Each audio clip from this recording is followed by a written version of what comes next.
The temperature outside had dropped to 14 degrees Fahrenheit.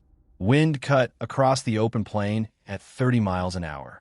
Every neighbor within 5 miles had stacked their woodpiles high and sealed their doors shut. But one man walked into his building that morning wearing no coat. He hadn't forgotten it. He just didn't need it. From the outside, the structure looked like a mistake. 3 corrugated steel arches, surplus military Quonset huts, bolted end to end across a flat stretch of land, stretching nearly 90 feet from one rounded tip to the other. No brick, no insulation visible from the road, no chimney stack rising above the roofline the way everyone expected. Just metal. Cold, bare, wind-rattled metal. His neighbors had seen enough. One local account recalls a man from the next farm shaking his head and saying it would be colder inside than outside once January hit. Steel conducts heat away from the body. Everyone knew that. Children knew that. You don't build a winter shelter out of corrugated metal. Not in this part of the country. Not with those winds. He listened. Then he kept bolting the sections together. What happened that first winter was the kind of thing that changes a community's assumptions quietly, without announcement. No newspaper covered it. No engineer came to measure. But word moved the way word always moves in isolated places, slowly and with weight. The 3 arches held a temperature nearly 31 degrees Fahrenheit warmer than the air outside. 4 days at a time, on less firewood than a single-room log cabin would have burned in an afternoon. No one could explain it from the outside. And from the inside, the answer wasn't where anyone thought to look. Something was happening in the air itself, moving through those connected spaces in a way that flat-walled, single-room buildings simply couldn't replicate. The shape of the structure was doing something. The sequence of its chambers was doing something. And the one decision he made about where to place the heat source, that single, quiet choice, was doing something that most builders of his era had never considered. This video will show you exactly what that was, and why it worked better than almost anything else built in that region that winter. If you're watching this from somewhere cold right now, drop a comment and tell us where you're from. And if you haven't subscribed yet, now's a good time. There's a lot more to this story than the metal walls. His name was Eldon Marsh, and in the spring of 1951, he drove 3 hours east to a government surplus yard outside a decommissioned Army Air Corps base and paid $40 apiece for 3 prefabricated Quonset hut sections, the kind of military had used by the thousands during the war as barracks, field hospitals, and storage depots. They were not pretty. They were not new. The corrugated steel skin of each unit was pocked with surface rust along the lower ribs, the bolted flanges bent in places, the interior liner panels loose and rattling. Each arch measured 16 feet wide and 30 feet long, a half-cylinder of galvanized steel sitting on a shallow wooden base frame. Functional, ugly, abundant, and by 1951, nearly free. Most of his neighbors who'd bought surplus Quonsets used them the obvious way. One unit, alone, as a storage shed or a machine shop. You stacked your tools inside, maybe your hay, maybe your tractor out of the rain. Nobody seriously considered one as a primary living or working structure through a plains winter. The metal skin offered almost no resistance to cold. Touch the interior wall on a January morning and your fingers would stick. The corrugated ribs acted like radiator fins in reverse, pulling warmth out of the interior air and bleeding it straight into the frozen ground beyond. Oral account from neighbors at the time suggest most people assumed Marsh was building a large equipment shelter. Maybe 3 bays for 3 machines. That made sense. That was logical. When he started pouring a continuous concrete pad, stretching the full 90 feet, one unbroken slab, not 3 separate footings, a few of them started asking questions. He told them he needed the floor level. That was all he said. What nobody noticed at first was the orientation. Marsh had surveyed the site carefully before pouring a single yard of concrete. He positioned the long axis of his 3-unit structure at a slight diagonal to the prevailing northwest wind. Not perfectly perpendicular, not parallel, but angled roughly 15 degrees off the wind's primary vector. At the time, no one gave a second thought. It looked like he'd just lined things up with the fence row. He hadn't. By late summer of 1951, The three units were bolted together at their circular end flanges, a method the military had designed precisely for field expansion of Quonset installations. The connecting rings were sealed with a rubberized compound and lag-bolted every 4 inches around the circumference. From the road, the result looked like a metal caterpillar, 3 humps in a row, low to the ground, rounded industrial. His neighbor Virgil Ackerman, who farmed the quarter section to the south, reportedly called it the ugliest thing in the county. According to his grandson, he said it twice on 2 separate occasions to make sure Marsh heard him both times. Marsh did not argue. He went back inside and kept working. What Virgil and the others couldn't see from the road, and what would take an entire winter to reveal, was that the 3 chambers were not simply 3 rooms bolted in a row. They were 3 stages of a single thermal system. And the way that system moved air was about to make everyone in that county reconsider what they thought they understood about keeping warm. To understand why everyone was so certain Marsh would fail, you have to understand what steel does to heat. Metal is, by nature, a thermal conductor. That is not an opinion. It is a measurable physical property. Steel has a thermal conductivity roughly 300 times greater than wood and more than 1,000 times greater than still air. What that means in practical terms is simple and brutal. When warm air inside a metal building touches the interior surface of a corrugated steel wall, that warmth moves through the steel almost instantly and radiates away into the cold air outside. The wall doesn't hold the heat. It hands it off. This is why the standard log cabin, even a rough, poorly chinked one, outperforms bare metal as a winter shelter. A 10-inch white pine log has genuine thermal resistance. It slows the transfer of heat. It gives you time. Steel gives you almost none. There is also the problem of condensation. When warm, moisture-laden interior air contacts a steel surface cold enough to drop below the dew point, water condenses on the metal. In winter conditions, that condensation freezes. Ice forms on the interior walls. The ice itself then acts as a cold sink, drawing even more warmth away from the interior air. Local builders who had experimented with single Quonset units in the late 1940s reported that on mornings below 20 degrees Fahrenheit, the interior walls would be coated in a 1/4 inch of frost by dawn. A single wood stove couldn't compensate fast enough. You'd fire hard. The frost would melt and drip, the floor would ice, and by evening the stove would be consuming wood at a rate no farm operation could sustain through a full winter. A rough estimate from those accounts suggests that an uninsulated 16 by 30-foot Quonset hut required between 40 and 50% more firewood than a comparably sized log structure to maintain the same interior temperature. And even then, the comfort level was noticeably inferior. The radiant cold from the metal walls was relentless. You felt it on your skin even when the air temperature read reasonably warm on a thermometer. That's because your body was losing heat through radiation to those cold surfaces independent of the air around you. The thermal mass problem compounded everything.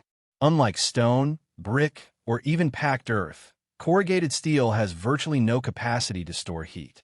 A masonry stove, a proper Russian or Scandinavian tile stove, can absorb heat during a 2-hour burn and release it steadily for 8 to 12 hours afterward. Steel absorbs almost nothing. The moment you stop feeding the fire, the interior temperature of a metal building begins falling almost immediately. There is no buffer, no stored warmth, no forgiveness. By the winter of 1950, most practical builders across the northern plains had reached a firm consensus. Quonset huts were summer structures, tool sheds, grain storage, not winter habitation, not serious heating environments. The Army had insulated theirs with spray-applied materials and internal liners. Costly, time-consuming additions that most civilian buyers of surplus units couldn't afford or didn't bother with. Marsh had no liner. He had no spray insulation. He had 3 bare steel arches, a concrete floor, and a winter coming. His neighbors weren't being cruel when they predicted failure. They were being logical. Every piece of thermal knowledge available to them said the same thing. This would not work. What they didn't know, what Marsh understood and none of them had yet considered, was that the limitations of a single steel chamber and the behavior of 3 connected steel chambers are not the same problem. Not even close. September 1951. The concrete pad had cured. The three Quonset sections stood bolted together in a single unbroken row, 90 feet of corrugated steel from the rounded north cap to the rounded south cap, with two internal connection rings where the units met, sealed tight. Marsh stood at the south end and looked down the full length of the interior. The floor was smooth, continuous concrete. The ceiling arched overhead at 8 feet at the apex. The two internal bulkhead walls, where Unit 1 met Unit 2 and where Unit 2 met Unit 3, had been left partially open. Not fully open, not doorway width, but fitted with a specific configuration of framed openings that Marsh had cut himself using a cold chisel and hand saw. Two rectangular vents near the floor, roughly 14 inches high by 24 inches wide, and one larger opening near the top of each arch, approximately 30 inches wide by 18 inches tall, positioned as high as the curved ceiling geometry would allow. Nobody who visited the site in September commented on those openings. They looked like rough interior pass-throughs, the kind of thing you'd cut to move equipment between bays or to run pipe. Practical. Unremarkable. They were not unremarkable. Marsh placed his heat source in the northernmost chamber, Unit 1, the chamber at the upwind end of the structure. Not in the center. Not at the south end, where the prevailing wind would push cold air against the wall hardest. At the north end. The source was a modified cast-iron pot belly stove, sitting approximately 8 feet from the north end wall, positioned deliberately off-center toward the east side of the unit, closer to one wall than the other by roughly 14 inches. When a neighboring farmer named Dale Hoffert stopped by in early October to see how things were progressing, he stood in Unit 1, looked at the stove placement, and asked Marsh why it wasn't centered. Marsh told him it was easier to run the flue pipe that way. Hoffert accepted that. He looked down the long interior, noted the vent openings in the dividing walls, and asked what Marsh was planning to store in the far two sections. Marsh told him he hadn't decided yet. Hoffert left. He later told his son that the whole setup looked like a man building something he didn't know how to explain. That observation, as it turned out, was more accurate than Hoffert realized. Not because Marsh didn't understand what he was doing, but because what he was doing existed entirely outside the vocabulary his community had for thermal design. He wasn't building a heated room. He wasn't building 3 heated rooms.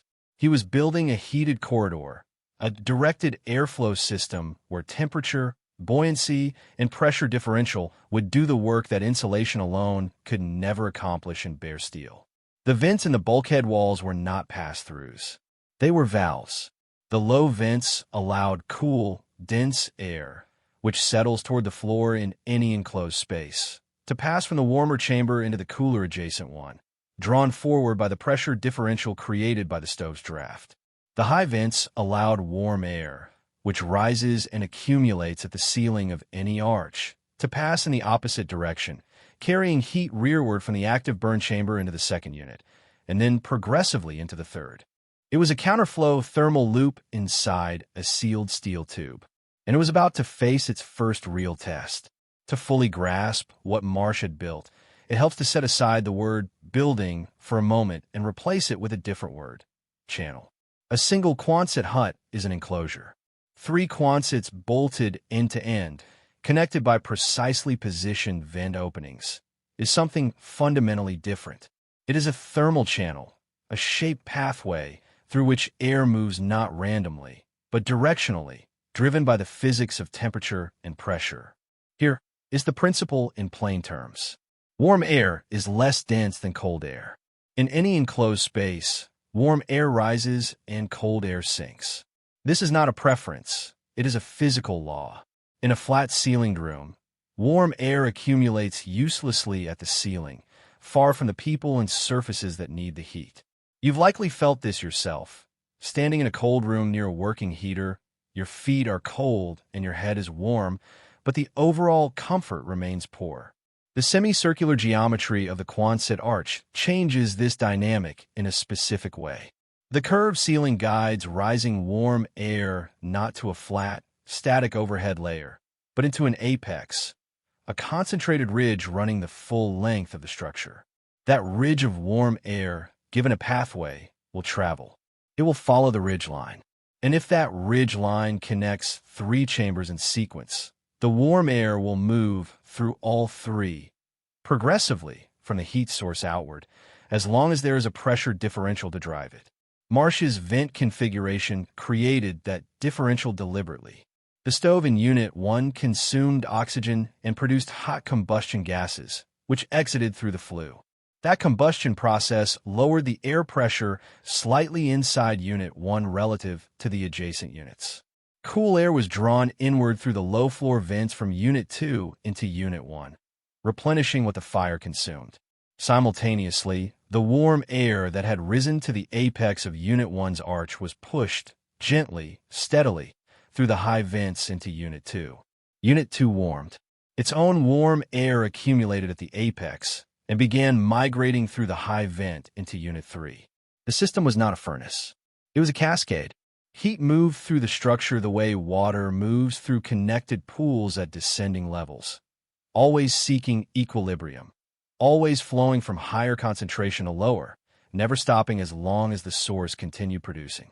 The placement of the stove off-center was not an accident of plumbing convenience. By positioning the firebox 14 inches toward the east interior wall, Marsh created a slight rotational bias in the convective airflow within Unit 1, a gentle, asymmetrical circulation that prevented the warm air from stagnating at the apex directly above the stove and instead encouraged it to migrate laterally toward the high vent opening in the connecting bulkhead.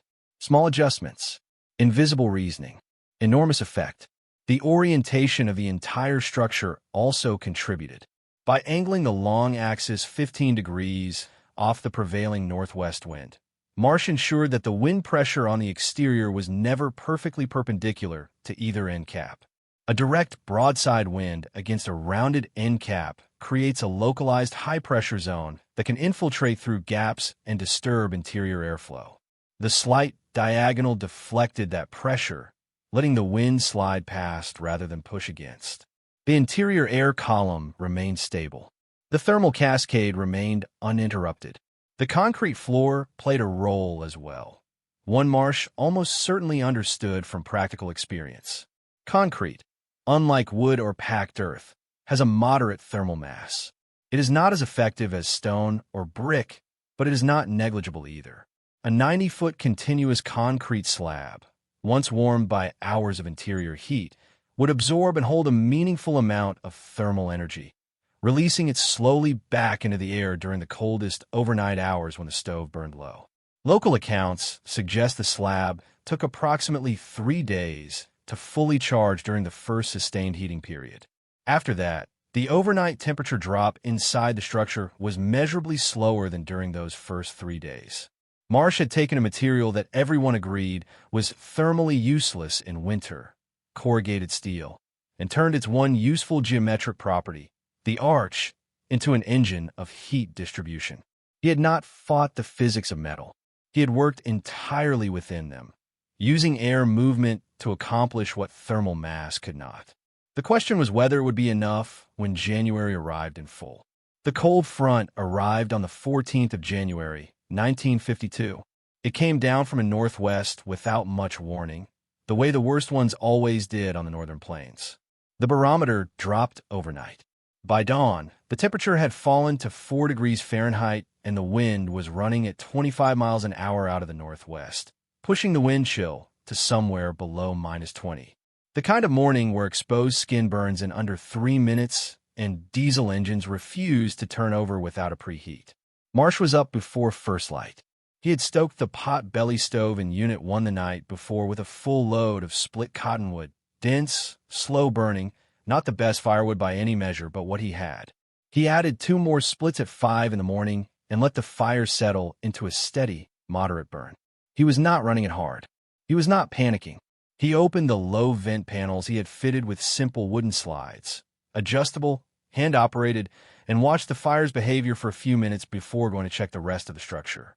At 8 in the morning, with the exterior temperature holding at 2 degrees Fahrenheit, the temperature at the center of Unit 2, the middle chamber, 30 feet from the stove, read 41 degrees Fahrenheit on a mercury thermometer Marsh had hung from the apex of the arch.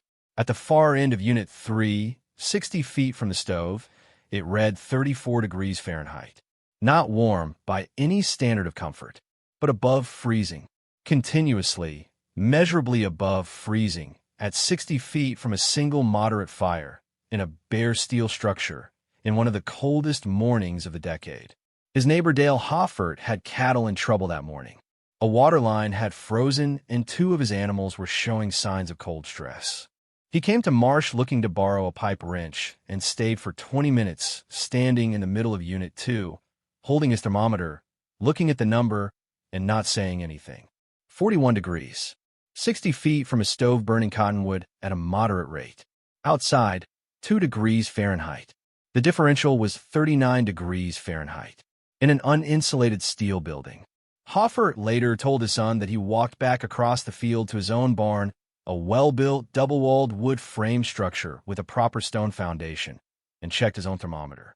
His barn, with 3 animals inside generating body heat, read 28 degrees Fahrenheit, 4 degrees below freezing, 13 degrees colder than Marsh's middle chamber. He didn't say anything to Marsh that day, but the following week, he came back with 2 other neighbors. One of them brought his own thermometer. They stood in Unit 2 on a morning that had climbed back to 18 degrees Fahrenheit outside and recorded the interior at 52 degrees Fahrenheit. They walked to Unit 3 and recorded 44 degrees Fahrenheit. They watched the stove in Unit 1 burning at what Marsh described as a comfortable pace. Not pushed, not roaring, just steady. They asked him how much he was burning per day. He told them, between 1/3 of a cord and half a cord per week, depending on the wind. One of the men, oral accounts from the Hoffert family identify him as a farmer named Roy Casper, had wintered livestock in a single-room log cabin the previous 2 years and reported burning through a full cord every 10 days during the hardest cold stretches. A cord every 10 days against 1/3 of a cord per week, under equivalent outdoor conditions. Marsh's 3-unit system was consuming somewhere between 40 and 55% less firewood to maintain comparable or superior interior temperatures across a significantly larger total volume. The numbers didn't make sense to them. They walked the structure again, slowly this time, looking at the walls, looking at the floor, looking at the vent openings in the bulkhead walls. Looking for the trick. There was no trick. There was only air, moving the way air always moves, from warm to cool, from high pressure to low, from the apex of one arch to the apex of the next, doing exactly what physics required it to do in a geometry that had been arranged very deliberately to let it. What Marsh built in 1951 had a name in the engineering literature of the time, though it's unlikely he ever encountered it in those terms. The principle is called counterflow heat exchange, and it is one of the most efficient thermal transfer mechanisms known to applied physics. In a counterflow system, 2 fluid streams, in this case, 2 columns of air at different temperatures, move in opposite directions through adjacent channels, continuously transferring heat between them. The result is that heat is never wasted to a single point of exchange. Instead, it is extracted progressively along the entire length of the system, achieving a thermal efficiency that a single-point heat source in a single enclosed space simply cannot replicate. Marsh's 3-chamber configuration accomplished this with striking elegance. Unit 1, containing the stove, was the hottest zone, call it the source. Unit 3, the farthest from the heat, was the coolest, call it the sink. Between them, Unit 2 acted as the exchange zone, the middle stage where warm descending air from Unit 1 met cool, ascending air migrating from Unit 3. The temperature gradient across the 90-foot length was not a cliff, it was a ramp. Smooth, continuous, managed. This matters for a specific reason. In a single-room heated space, warm air accumulates at the ceiling and cold air pools at the floor, and the occupants or contents in the middle receive an averaged, unstable temperature that swings widely with each addition of fuel or opening of a door. The system is reactive.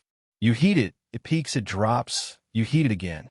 In Marsh's corridor, the temperature at any given point remained remarkably stable, not because the stove was burning more consistently, but because the thermal mass of the air column itself, spread across 90 feet and 3 connected chambers, provided inertia.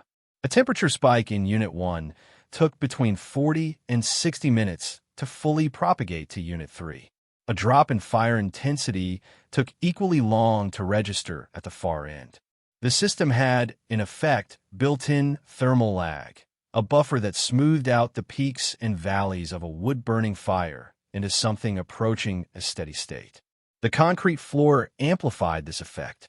Concrete has a volumetric heat capacity of approximately 30 British thermal units per cubic foot per degree Fahrenheit. Modest compared to stone or brick, but significant when you're talking about a continuous slab measuring 90 feet by 16 feet by 4 inches thick. That slab, once fully charged after the first 3 days of sustained heating, held enough thermal energy to maintain Unit 2 above freezing for between 6 and 8 hours with no fire at all, a critical safety margin during overnight burns on the coldest nights. The arch geometry contributed in 2 distinct ways. First, as described earlier, the curved ceiling guided rising warm air into a concentrated ridge at the apex, preventing it from spreading laterally and stagnating against the walls. Second, the semicircular cross-section minimized the ratio of surface area to enclosed volume compared to a rectangular structure of equal floor area. Surface area is where heat escapes. Volume is what you're trying to keep warm. A lower surface-to-volume ratio means less heat loss per unit of interior air. A 16-foot wide Quonset arch encloses roughly 100 square feet of floor space with approximately 50 linear feet of interior surface per cross-section. A rectangular room of equal width and 8-foot walls encloses the same floor area with 64 linear feet of surface. The arch was geometrically more efficient, not dramatically, but measurably, and in a system already pushing the limits of what bare steel could do. Every margin counted. Finally, the off-center stove placement. That small, seemingly casual asymmetry that Dale Hoffer had questioned and Marsh had deflected with a comment about pipe routing, created a persistent rotational airflow within Unit 1 that prevented thermal stratification directly above the firebox. In a centered stove, the hottest air rises straight up and tends to form a stagnant cap at the apex, blocking the migration of subsequent warm air toward the connecting vent. The offset position broke that symmetry. The warm air rose, found no flat ceiling to accumulate against, and was deflected laterally toward the high vent by the curve of the arch itself. It moved. It had to. The geometry left it no choice. 3 chambers, 3 connected arches, 1 asymmetric fire, an air doing exactly what it has always done, moving from where there is more heat to where there is less, following the path of least resistance, all the way to the far end of a steel structure that everyone agreed should have been frozen solid. Eldon Marsh used that 3-unit structure for 11 consecutive winters. He stored seed grain in Unit 3, wintered 2 sows and a small flock of laying hens in Unit 2, and used Unit 1 as his primary working and repair space through the cold months. The animals in Unit 2, according to his own written notes, fragments of which survive in a county agricultural extension archive, never experienced a hard freeze event during the years he operated the system. The laying hens produced through January and February at a rate he described as better than summer, which he attributed to the stable, moderate temperature and absence of drafts. He added no insulation. He installed no mechanical ventilation. He made no structural modifications after the initial build. The system ran on physics alone, fueled by a moderate wood fire that he described as requiring less attention than most people give a kitchen stove. Marsh passed away in 1971. The structure was dismantled in the late 1970s when the land changed ownership. No engineer ever formally documented it. No university ever measured it. What remains is a handful of written notes, a few photographs showing the exterior of the bolted arches, and the oral accounts of the Hoffert and Casper families, who between them represent 3 generations of people who walked inside that building on cold mornings and came out with different assumptions than they'd walked in with. The Quonset hut never disappeared. Tens of thousands of them remain in use across North America, as shops, barns, storage facilities, and increasingly as off-grid living structures for people who value their low cost, their speed of assembly, and their surprising versatility. Online communities dedicated to Quonset homesteading now number in the tens of thousands of members. Retrofit insulation kits, spray foam applications, and interior liner systems are widely available and extensively discussed. Almost none of those discussions involve connecting multiple units in series for thermal management. The modern approach to wintering a Quonset is almost universally additive. Add insulation, add a better stove, add a vapor barrier, add a mini-split heat pump. Layer materials onto the problem until the problem submits. It is an approach that works, and it is an approach that costs in materials, in labor, in ongoing energy consumption.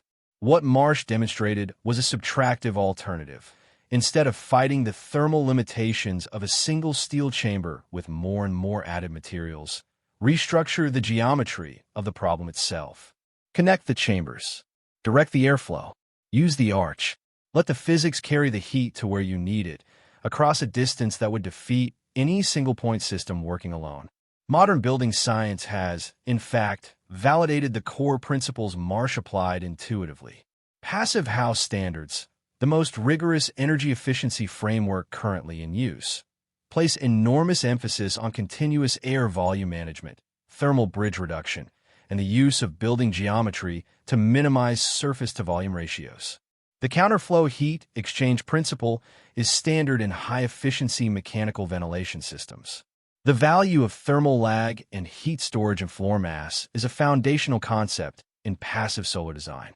Marsh arrived at all of these principles independently in 1951 with a cold chisel, 3 surplus steel arches, and the patience to think through a problem that his neighbors had already decided was unsolvable.